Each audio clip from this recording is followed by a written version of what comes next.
কোনো মসজিদ থাকবে না। তো হ্যালো গাইস, আমরা অশোকনগরে পাড়ায় পাড়ায় মোড়ে মোড়ে সব মন্দির করা শুরু করে দিয়েছি। তোমরা যারা বিজেপির সেনা আছো, কি বুঝলেন? যারা বিজেপির যেই শুভেন্দু অধিকার জেতার পরে শুভেচ্ছা বার্তা জানিয়েছিলেন আমাদের বাংলাদেশের কিছু মুসলমান, নামধারী মুসলমান, তারা এই ভিডিওটা দেখে এখন কি বলবেন? আর যে কথাটা বলতেছে সেই ক্ষণিকের ছেলেকে আমি কিছু বলতে চাই।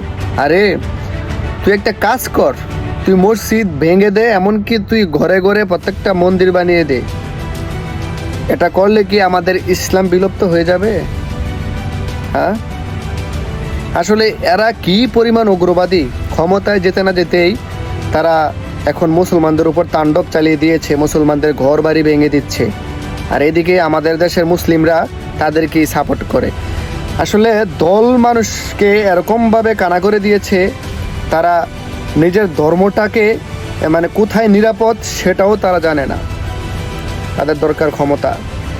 আসলে এই দুই একটা দিন ধরে যা দেখতেছি, ইন্ডিয়ার মধ্যে অবস্থা খুবই খারাপ, মুসলমানদের ঘরবাড়ি ভেঙে দিচ্ছে। মমতা থাকাকালীনও যে মুসলমানদের তেমন উপকার হয়েছে তা না, কিন্তু কোনো তেমন অত্যাচারিত হয় নাই। কিন্তু এখন এই শুভেন্দু অধিকার হওয়ার পর কি পরিমাণ অত্যাচার যে চলবে মুসলমানদের উপর, সেটা একদম মানে বিশ্বাস করার অযোগ্য।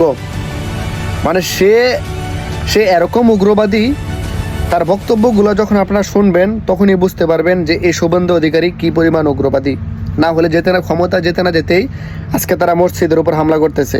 তারা বলতেছে প্রত্যেকটা মসজিদ ভেঙে দেবে, তারা ঘরে ঘরে মন্দির করবে। তারা ঘরে ঘরে মন্দির করুক, এটা আমাদের কোনো সমস্যা নেই, কিন্তু আমাদের আল্লাহর জমিনে সেই আল্লাহর ঘর ভেঙে দিয়েছে।